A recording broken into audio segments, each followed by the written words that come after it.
আসসালামু আলাইকুম। আশা করছি সবাই ভালো আছেন। আমি আজকে আপনাদের সাথে আমার ছোট্ট একটি ভ্রমণ অভিজ্ঞতা শেয়ার করছি। যারা নিউ ইয়র্কের কাছাকাছি অথবা নিউ ইয়র্কে বসবাস করেন, এছাড়াও যারা নিউ ইয়র্কে ঘুরতে আসেন, তাদের সবার জন্য আমি আশা করছি আমার এই ভ্রমণটির অভিজ্ঞতাটা হয়তো তাদের ভ্রমণের পরিকল্পনার ক্ষেত্রে কিছুটা হলেও কাজে লাগতে পারে। আমরা অনেকেই খুব কম সময়ের মধ্যে অনেক কিছু ঘুরে দেখা যাবে এইরকম একটি ভ্রমণ করার জন্য চেষ্টা করি, এবং যেহেতু সকলেরই ব্যস্ততম জীবন নিউ ইয়র্ক শহরে, এই কারণে আমরা অনেক সময় পরিবার নিয়ে কোথায় যাওয়া যায় সেই বিষয়টা নিয়ে অনেক সময়ই পরিকল্পনা করতে চাই যে কোথায় যাব। আমি আশা করছি তাদের জন্য এই ভিডিওটি বেশ খানিকটা উপকারে আসবে। কেন নয়, আমরা আজকের দিনে বেরিয়ে পড়েছিলাম কোনো ধরনের পরিকল্পনা ছাড়া। আমরা ৬ থেকে ৭ ঘন্টা বা ৬ ঘন্টার মধ্যেই ফিরে এসেছিলাম আমার যতটুকু মনে হয়। যেহেতু আমি পূর্ব থেকে কোনো ধরনের পরিকল্পনা করিনি যে ভিডিও করব, যার কারণে আমার এই ভিডিওতে আমার ভ্রমণের সকল খুঁটিনাটি বিষয় আমি তুলে ধরতে পারছি না ভিডিওর মাধ্যমে। আপনারা যখন নিজেরা ভ্রমণ করবেন আশা করছি আরও বেশি উপভোগ করবেন। আপনি দেখতেই পাচ্ছেন যে আমরা ফেরির উপরের অংশে ছিলাম, এবং দুই পাশে যে দৃশ্যগুলো আছে সেগুলো কতটা চমৎকার। এবং নিউ ইয়র্ক শহরটা আপনি ফেরির মাধ্যমে ভ্রমণ করে আমাদের এই শহরে যেই বিখ্যাত ব্রিজগুলো আছে, কোথায় কোন ব্রিজ অবস্থান করছে সেটা যেমন অবগত হতে পারবেন, পাশাপাশি নেক্সট টাইম এই ব্রিজগুলো দেখতে আসার জন্য আপনি পরিকল্পনাও করতে পারবেন। আমরা অনেকেই অনেক ধরনের জায়গায় ঘুরে বেড়াতে চাই, ঘুরতে পছন্দ করি, তাদের জন্য হয়তো কিছুটা উপকার আসবে। এবং হেলিকপ্টার রাইড যেটি আছে সেটিও আপনি দেখতে পারবেন এই ভ্রমণের মাধ্যমে।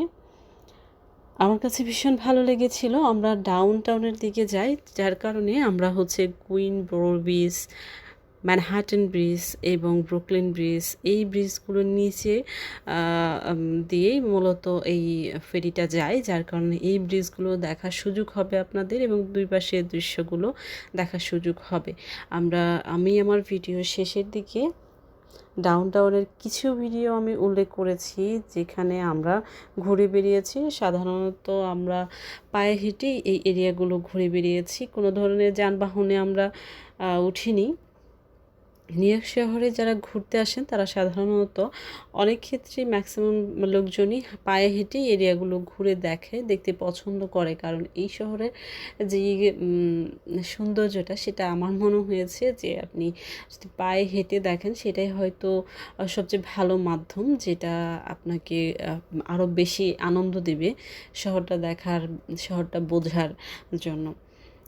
এখান থেকে আপনি ওয়াল স্ট্রিটে নেমে চাইলে আপনি স্ট্যাচু অফ লিবার্টিও ঘুরে আসতে পারেন। পার পারসন সম্ভবত $35 করে 2 ঘন্টার জন্য একটি ফেরি রাউট রয়েছে এখানে। এছাড়া আমরা যেই ভ্রমণটা করেছিলাম এটার জন্য আমাদের খরচ পড়েছিল পার পারসন ফেরিতে $4.50 করে লেগেছিল। এবং আপনি চাইলে 90 মিনিটের মধ্যে যদি ঘুরে আসেন তাহলে ফ্রিতে আপনি যেই পয়েন্ট থেকে উঠেছেন সেই পয়েন্টে আবারও ফিরে আসতে পারবেন। এটা একটা মজার বিষয় আমার কাছে মনে হয়েছে। যদি আমরা এই ঘুরে আসার রাউটটি আর নেইনি, আমরা অন্যভাবে এসেছি।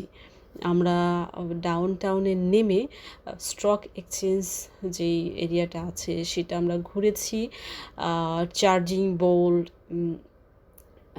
এবং মেমোরিয়াল যে এরিয়াটা সেটাও আমরা ঘুরে দেখেছি। আমরা অনেক জায়গায় দুজনে বসে থেকে সেই জায়গার সৌন্দর্যটা উপভোগ করার চেষ্টা করেছি, যার কারণে আমরা আর এই ফেরিতে রিটার্ন আর আসেনি, আমরা অন্যভাবে এসেছি। আপনারা চাইলে এই ফেরি করেই আবার ঘুরে আসতে চলে আসতে পারেন, রিটার্ন চলে আসতে পারেন, বাট এটা 90 মিনিটের মধ্যে আপনাকে করতে হবে। 90 মিনিট হলে আপনাকে কোনো চার্জ করবে না। কিন্তু যদি 90 মিনিটের বেশি সময় পরে আসেন তাহলে আবার নতুন করে টিকিট কেটে দেন আপনাকে ফেরিতে উঠতে হবে। আমার কাছে মনে হয় যে আমি আসলে খুব বেশি বোঝাতে পারলাম কিনা, বা খুব একটা ভ্রমণের সব কিছু আমি তুলে ধরতে তো পারছি না, আমি সরি। আমার কাছে মনে হয়েছে যে এই ভিডিওটা শেয়ার করলে হয়তো কারো কোনো উপকারে আসতে পারে, যার জন্য আমি আমার এই ছোট ছোট ক্লিপগুলো একসাথে করে ভ্রমণের আমার অভিজ্ঞতাটা শেয়ার করছি। ধন্যবাদ সবাইকে, ভালো থাকবেন।